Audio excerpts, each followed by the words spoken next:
கிறிஸ்துவுக்கு அன்பானவர்களே, உங்கள் அனைவருக்கும் ஆண்டவராகிய இயேசு கிறிஸ்துவின் அன்பின் தோத்திரங்கள். எனக்கு வாய்ப்பை கொடுத்த நம்முடைய திருச்சபையினுடைய இளஞ்ச இயக்கத்தினுடைய இயக்குனர் ரெவரன் ஜோசுவா நிம்லன் ஐயா அவர்களுக்கு மனமார்ந்த நன்றிகளையும் தோத்திரங்களையும் தெரிவித்துக் கொள்கிறேன். நான் இந்த வருகையின் நாட்களுடைய காலங்களில் இருப்பதால் நம்ம ஒரு வசனங்களை வாசிக்கப்போ அந்த லூக்கா 1ஆம் அதிகாரம் 36, 37 வசனங்கள். இதோ உனக்கு இனத்தானாயிருக்கிற எலிசபெத்தும் தன் முதிர் வயதிலே ஒரு புத்திரனை கற்பத்தரித்திருக்கிறாள். மலடியா எனப்பட்ட அவளுக்கு இது 6ஆம் மாதம். தேவனாலே கூடாத காரியம் ஒன்றுமில்லை என்று கிறிஸ்துவினுடைய வருகையை சிந்தித்து கொண்டிருக்கிற நமக்கு நிறைய வகையான கேள்விகள், நிறைய வகையான குழப்பங்கள், பயப்படுகின்ற காரியங்கள் இருந்திருக்கக்கூடும். இந்த திருமறை பகுதி நமக்கு ஒரு நம்பிக்கையின் செய்தியை, ஒரு நம்பிக்கையும் ஒரு புது வாழ்வினுடைய அடையாளமாக இந்த கொடுக்கப்பட்டிருக்கிற இந்த வசனங்கள் நமக்கு எடுத்துருக்கு. கிறிஸ்துவின் வருகை என்று பல வகையான நம்ம கிறிஸ்துவின் வருகை பற்றி நிறைய சிந்தித்து கொண்டிருக்கிறோம்.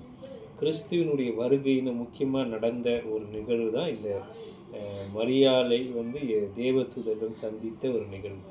லூக்கா நற்செய்தியாளர் மாத்திரம் இது எழுதியிருக்கிறார். மற்ற நற்செய்தி நூல்களில் இது பகுதி இடம்பெறவில்லை. லூக்கா நற்செய்தியாளர் மாத்திரம் இதை குறிப்பிட்டிருக்கிறார். இருந்தாலும் இதை நம்ம ஏன் முக்கியத்துவம் படுத்துகிறோம்? மரியாளுடைய அந்த முழுமையான கீழ்ப்படிதல், முழுமையான அந்த மரியாள் முழுமையாய் தன்னை ஒப்பு கொடுத்த ஒரு நிகழ்வு தான் நாம் வாசிக்க கேட்ட இந்த வேத பகுதி. இப்போ இதில் 2 வகையான சிந்தனை நாம் எடுத்துக்கொண்டிருக்கிறோம். இந்த கிறிஸ்துவின் வருகை நாட்களை சிந்தித்து கொண்டிருக்கிறோம். நமக்கு 2 வகையான சிந்தனை இந்த பகுதியிலிருந்து கொடுக்கும். ஒன்று, இது புது வாழ்வுக்கான அடையாளமாய் பார்க்கப்படும். கிறிஸ்துவின் வருகை என்பது நாம் இங்கே கொண்டாடி கொண்டிருக்கிறோம். இந்த கிறிஸ்துவின் வருகையை எதிர்நோக்கி இருந்த காலங்கள், அவர் வாழ்ந்த காலத்தில், அவர் பிறக்கிற காலம் ஒரு பெரிய பரபரப்பை ஏற்படுத்திய காலங்களாக இருக்குது. அது ஒரு பக்கம் பார்த்தா ஏரோது ராஜாவுடைய கலக்கத்தை நம்ம பார்க்கலாம். ஏரோது ராஜா எனக்கு விரோதமாய் ஒருவர் பிறந்துட்டார் என்ற குழப்பத்தில், கலக்கத்தில் இருந்த ஒரு நோய். இன்னொரு அவருடைய பிறப்பு நம்ம பார்க்கும்போது நிறைய குழப்பங்கள் இருந்துச்சு.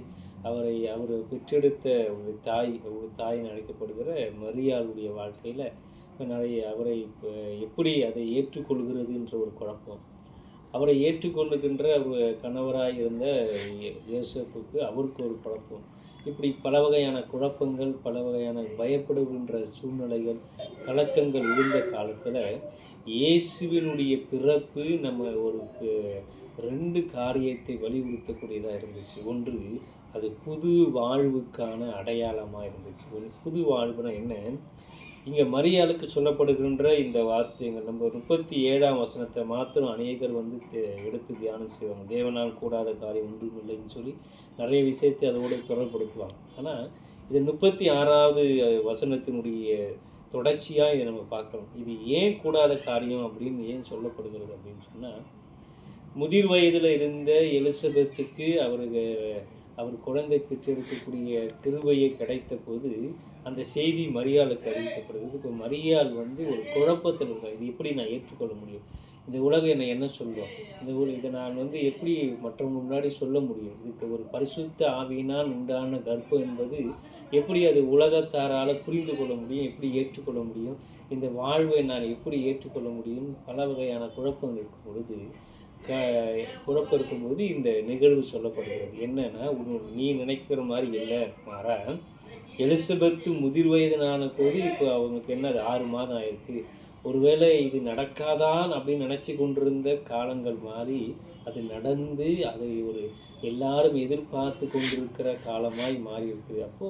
அப்போது இது என்ன வெளிப்படுத்துன்னா, புது வாழ்வைக்கான அடையாளம். இப்போ கிறிஸ்துவின் வருகை என்பது நமக்கு ஒரு புது வாழ்வுக்கான அடையாளத்தை எதிர்பார்க்கிறது. பழைய வாழ்க்கையில், பழைய முடிச்சு போன சூழ்நிலையில் இது இவ்வளோதான் அப்படின்னு நினைக்கிறது இல்லை. குழப்பமோ கலக்கமோ பயப்படுகின்ற சூழ்நிலையே இல்லை. மாறா அது ஒரு புது வாழ்வுக்கான அடையாளமாக, எதுவுமே இருந்த வாழ்வு இல்லை, எங்களுக்குன்னு ஒரு மீட்பர் வந்திருக்கார், எங்களை மீட்டெடுக்க வந்திருக்கிறார், ஒரு வாழ்வை கொடுக்க போகிறார், பழையவைகள் எல்லாம் ஒழிந்து போக போது ஒரு புது வாழ்வு, புதிய மீட்பெடுத்து அது அந்த அந்த வாழ்வை கொண்டு செல்லுங்க. அதுதான் மேசியா அப்படின்னு அவர் மேசியான்னு சொன்னாங்க. கிறிஸ்து ஏன்னு சொன்னால் அவர் எல்லாரையும் ரட்சிக்கிறவராய் பாவத்தை அவருக்கு இயேசுன்று பெயரிடுங்கன்னு சொன்னார்.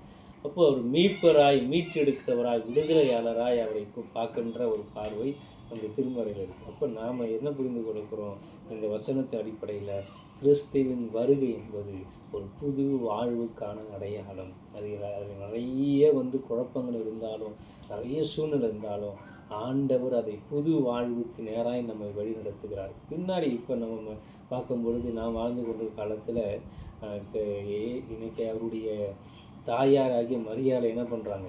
அவரையும் ஒரு தூதராய் கடவுளாய் நினைத்து கொண்டு அவரை என்ன பண்ணுறாங்க? போற்றுகின்ற நிலைமை இருக்குது. அப்போது அந்த கீழ்ப்படிதல், உண்மையான அந்த கீழ்ப்படிதல் ஒரு அர்ப்பணிப்பு இருந்ததுனால அந்த புது வாழ்வு என்பதை அந்த மரியாள் பெற்றுக்கொண்டதாக பார்க்கலாம். நம்முடைய வாழ்விலும் கிறிஸ்துவின் வருகை நாட்களில் இருக்கிற நாம் இயேசுவின் வருகையை நாம் முழுமையாக ஏற்றுக்கொள்ளும் பொழுது, அதை நம்பி விசுவாசித்து அவர் கொடுக்குற கிருபையை நாம் வாழும் பொழுது அது ஒரு புது வாழ்வுக்கான அடையாளத்தை வெளிப்படுத்துகிறது. ரெண்டாவது, புது நம்பிக்கைக்கான அடையாளமாக இருக்குது.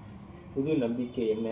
இது எப்படி நடக்குமோ அப்படின்னு நினச்சி கொண்டிருந்த போது இது நடந்துச்சின்னு ஒரு காரணம். இப்போ நம்ம நிறைய பேர் மருத்துவமனைக்கெலாம் போவோம், நிறைய என்ன பண்ணுவோம், சில பேரை பார்ப்போம் உதவிக்காக.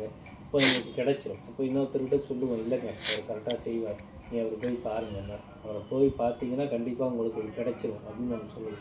இல்லை ஒரு டாக்டரை நம்ம என்ன பண்ணுவோம், ரெக்கமெண்ட் பண்ணுவோம். அந்த டாக்டர் பார்த்தீங்கன்னா கம்பல்சரி நீங்கள் பார்த்தீங்கன்னா கரெக்டாக ஆகிடுங்க, கண்டிப்பாக உங்களுக்கு அது சுகம் கிடச்சிரும், ஒரு நல்லா பார்ப்பார், நல்ல டாக்டர். இப்போ அதே மாதிரி தான் இந்த சாட்சி சொல்லப்படுகிறது. இனி பயப்படாத, ஏற்கனவே ஒரு அற்புதம் நடந்திருக்கு, எலிசபெத்துக்கு நடந்திருக்கு. முடியாதுன்னு சொல்லும்போது முதிர் வயதில் ஒரு குழந்தையை பெற்றெடுக்கக்கூடிய கிருபை அந்த அம்மாவுக்கு கிடைச்சிருக்கு. அப்போ அதே மாதிரி உனக்கும் அந்த கிருபை, உனக்கும் அந்த இரக்கம் கிடைக்கும் அப்படின்ற ஒரு நம்பிக்கையை வெளிப்படுத்துகின்ற செய்தியாக இது இருக்குது. அதனால தான் தேவனால் கூடாத காரியம் ஒன்றுமில்லை. இப்போ இதை நம்ம எப்படி புரிந்துக்கணும்னா, புது நம்பிக்கைக்கான அடையாளமாய் இந்த என்ன பண்ண புரிந்துக்கணும். இப்போ கிறிஸ்துவின் வருகை என்பது எனக்கு புது நம்பிக்கையை கொடுக்கிறது.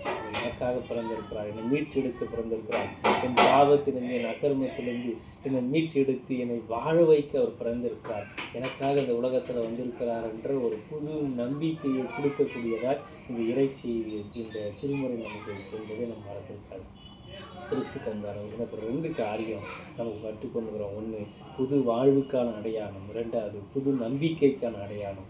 இந்த 2 காரியமும் இந்த 2 வசனங்கள் அடிப்படையிலேருந்து நம்ம சிந்திக்கிறோம். அப்போ கிறிஸ்துவின் வருகையை எதிர்நோக்கி கொண்டிருக்கிற நமக்கு, கிறிஸ்துவினுடைய பிறப்பு, புதிய ஆண்டுக்குள் நுழைகின்ற நமக்கு நிறைய கேள்விகள் இருக்கலாம், நிறைய குழப்பங்கள் இருக்கலாம், நிறைய என்ன நடக்கும்ன்ற தெளிவற்ற நிலை இருக்கலாம். ஆனால் இன்றைக்கி நமக்கு சொல்லப்படுகின்ற வார்த்தை என்னன்னு சொன்னால், இந்த கிறிஸ்துவின் வருகையில் நம் ஆண்டவரோடு இணைந்து நாம் வாழும் பொழுது அது ஒரு புது வாழ்வுக்காக கொடுக்கிறது, புது நம்பிக்கையை கொடுக்கிறது.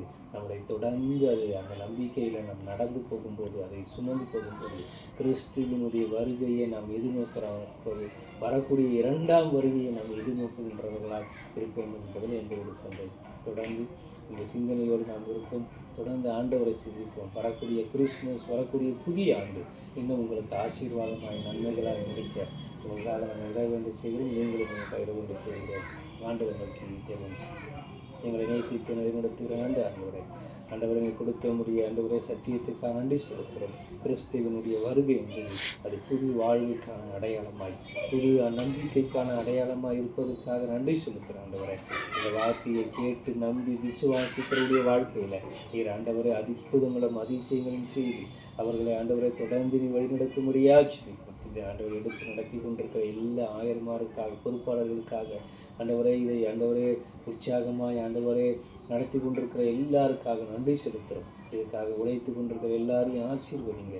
இந்த இறை வார்த்தை எங்கெல்லாம் செல்கிறதோ எல்லா இடத்திலும் தேவன் நீர் ஆண்டவர் அவங்களோடு ஆண்டவர் இடப்படும்படியாக ஜெபிக்கிறோம். உங்களுடைய கரம் கிருபை வரக்கூடிய நாட்கள் ஆண்டவரை எங்களோடு கூட இருந்து எங்களை வழிநடத்தி ஆண்டவரை நாங்கள் புதிய ஆண்டுக்குள்ளவும், புதிய ஆண்டவரை நாட்களுக்குள்ளே செல்லவும் கடவுள் எல்லா நன்மைகளும் கிருபையும் கொடுத்து நீங்கள் ஆசீர்வதிக்கும்படியாக ஜெபிக்கிறோம். இயேசு நாமத்தில் ஜெபிக்கிறோம் நல்ல பிதாவே. நான் மீண்டும் எனக்கு அந்த வாழ்க்கை கொடுத்த ஜோசுவா நிபுணன் ஐயா அவர்களுக்கு என்னுடைய மனமார்ந்த நன்றியை தெரிவிக்கிறேன்.